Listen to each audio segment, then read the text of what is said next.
Epstein file part 1. Epstein சொல்றோம். எப்ஸ்டீன்னா என்னது அப்படின்னு பார்த்தோம்னா, ஜெஃப்ரி எப்ஸ்டீன் ஒரு நபர், ஒரு ஆளோட பேரு. சரி, அவன் யாரு என்னன்னு பார்த்தோம்னா, ஒரு சர்வதேச மாமா பையன், ஒரு கேடுகட்ட புறம்போக்கு, என்ன வேணா சொல்லலாம். அவன் வந்து நியூயார்க்கை சேர்ந்த ஒரு காலேஜ் டிராப் அவுட், பெருசா படிப்பு இல்லை, பட் மேக்ஸ் மட்டும் அவனுக்கு நல்லா வரும். அதை ஒரு காரணமா வச்சுக்கிட்டு ஒரு பெரிய ஒரு ஆளு, ஒரு பணக்காரங்களோட டைப் கிடைக்குது. அவங்களோட பினான்ஸ் அட்வைசர் மேனேஜரா ஆகுறான். அவங்க மூலியமா கணக்கு வச்சு, ஸோ பணக்காரனா அடுத்தடுத்து ஒரு இதாகும்ல, ஸோ அவங்க ரீதியா அடுத்தடுத்து ஒரு பணக்காரங்களா இதா கோடீஸ்வரங்க, அரசியல்வாதிங்க, அவங்களும் கணக்கு வழக்கெல்லாம் பார்த்து பயங்கரமா ஒரு கான்டாக்ட் பில்ட் பண்ணி வச்சுக்கிறான். அதே சமயத்துல 2005 2008 அவன் மேல வந்து செக்ஸுவலா அபியூஸ், அதாவது டீனேஜர்ஸ் கிட்ட தப்பா நடந்துக்கிட்டதா ஜெயிலுக்கு போயிட்டு வந்திருக்க வழக்கு பதிவாயிருக்கு. அப்படியே அந்த சைடு வாங்க. ஸோ இந்த மாதிரி கான்டாக்ட் அவனுக்கு பில்ட் ஆகுது இல்லை, அதை வச்சு என்ன பண்றான், நிறைய சம்பாதிக்கிறான்.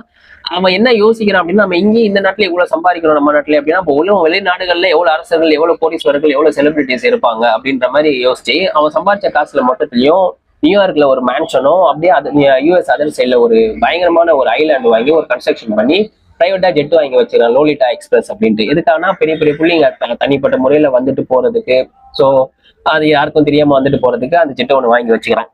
ஸோ என்னன்னா, அவன் மேன்ஷன்லயே இருக்கட்டும், இந்த தீவுலயே இருக்கட்டும், ஒரு ஃபுல்லா சீக்ரெட் கேமரா செட் பண்ணிக்கிறான். தான் சொந்த பாதுகாப்புக்காகவும் பிளாக்மெயில் பண்றதுக்கும், இந்த சைன் நீ போடலன்னா, இந்த பிசினஸ் முடிச்சுக்கலன்னா இது பண்ணிடுவேன், இந்த போட்டோஸ் எல்லாம் வெளியே விட்டுருவோம், நீங்க வந்து பண்ணதெல்லாம் வெளியே விட்டுருவோம் அப்படின்ற மாதிரி. சரி, ஓகே, அங்க என்ன பண்றானுங்க அப்படின்னு பார்த்தா, ஃபுல்லா தானோட அழுக்க இறைச்சி கொட்டுறதுக்காக ஒரு இடம் தான் அது. தன்னோட பிரைவேட்டான விஷயங்கள் பண்ணக்கூடிய ஒரு தீவு தான் அது.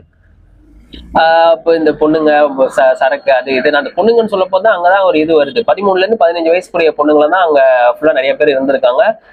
அது எதுக்காகனா மசாஜ் பண்றதுக்கும் இந்த செக்ஷுவலா இது பண்றதுக்கும் தான் அங்க அவ்வளவு பேர் இருந்திருக்காங்க. வந்ததெல்லாம் பெரிய பெரிய புள்ளிங்க. நான் 2வது வீடியோல போடுறேன் யார் பேர் அதுல அடிபட்டிருக்கு அப்படின்ட்டு. சோ இந்த மாதிரி அங்க ஆயிருக்கும் போது இந்த 2008 கேஸ் ஆச்சுல்ல, அதுக்கப்புறம் இந்த டீனேஜ் பொண்ணுங்கெல்லாம் கொஞ்சம் வளர்ந்ததுக்கு அப்புறம் தான் பேரண்ட்ஸ் கிட்டே இந்த மாதிரி நாங்க போன இந்த மாதிரி ஆயிருக்குன்னு சொல்ல அந்த பேரண்ட்ஸ் எல்லாம் போயிட்டு கேஸ் கொடுக்க, இவன் வந்து இன்னும் கொஞ்சம் அந்த 2008 வரை கேஸ் ஆயிருக்கு, 2005 கேஸ் ஆயிருக்கு. ஸோ அப்படியே இன்னும் கொஞ்சம் ஸ்ட்ராங் ஆகி 2019 அவனை பிடிச்சி உள்ள போடுறானுங்க.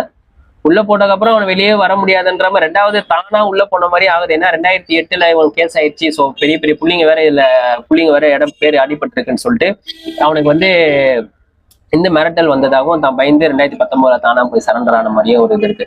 ஸோ விசாரணைக்கு முன்னாடியே ஜெயிலுக்குள்ளேயே சூசைட் பண்ணிக்கிட்டான் அப்படின்னு அங்க சொல்றாங்க. ஆனா சூசைட் பண்ணதுக்கு வாய்ப்பே கிடையாது. அதுவும் நியூயார்க்ல வந்து ஒரு கைதி சூசைட் பண்றதுக்கு வாய்ப்பே கிடையாது. அது ஏதோ ஒன்று நடந்திருக்கு, அவங்க ஈஸியா சூசைட் பண்ணிட்டாங்க அப்படின்ற மாதிரி முடிச்சிட்டாங்க.